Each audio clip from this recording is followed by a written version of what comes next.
एक रोहिती नाम का गांव था जहाँ पे लोग हंसी खुशी रहा करते थे और काफ़ी अच्छे से अपना जीवन व्यतीत कर रहे थे। इधर उधर घूमते थे आसानी से, कोई कुछ नहीं करता। अचानक कुछ गांव वाले बैठ के बात कर रहे थे।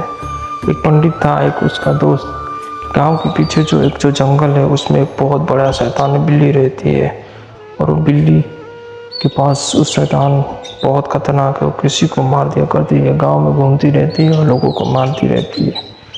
गांव वाले से बहुत परेशान हो चुके थे इस बिल्ली से।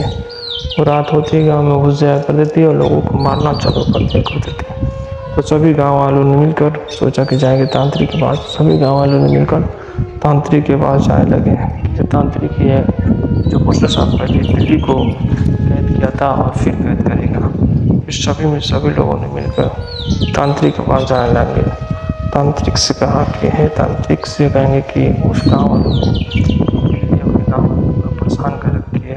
तांत्रिक के पास गए, तांत्रिक से अपनी बातें बोली कि तांत्रिक, हमारे गांव में जो बिल्ली है 500 साल पहले जब कैद थे, बिल्ली फिर दोबारा आ चुकी है और लोगों को मारती रहती है। हमारे गांव के लोगों को, आधे लोगों को मार चुकी है। तांत्रिक ने सभी बातें सुना और कहा कि चलो ठीक है, उस बिल्ली को पकड़ा जाएगा फिर दोबारा। तो इसने बोलकर सभी लोग चले गए।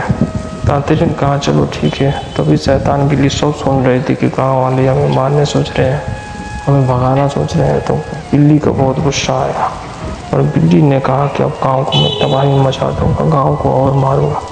तभी उसने इंसानी रूप पकड़ने के बारे में सोचा। फिर गाँव वालों घर जाते रहे थे। घर जाते जाते बिल्ली ने देखा कि सब लोग घर जा रहे हैं, जैसे ही घर लोग जाएंगे तो मैं सबको मारूंगी। तभी बिल्ली अचानक पीछे से प्रकट हुई और एक बूढ़ी औरत का रूप पकड़ना चालू किया। बूढ़ी औरत का रूप पकड़ के गांव में चली गई, हाथ में कटारी लेके। गांव वाले पूरे डर गए थे, डर के इधर उधर भागने लगे थे। बिल्ली अब मानेगी नहीं, गांव को मार के कुल करेगी।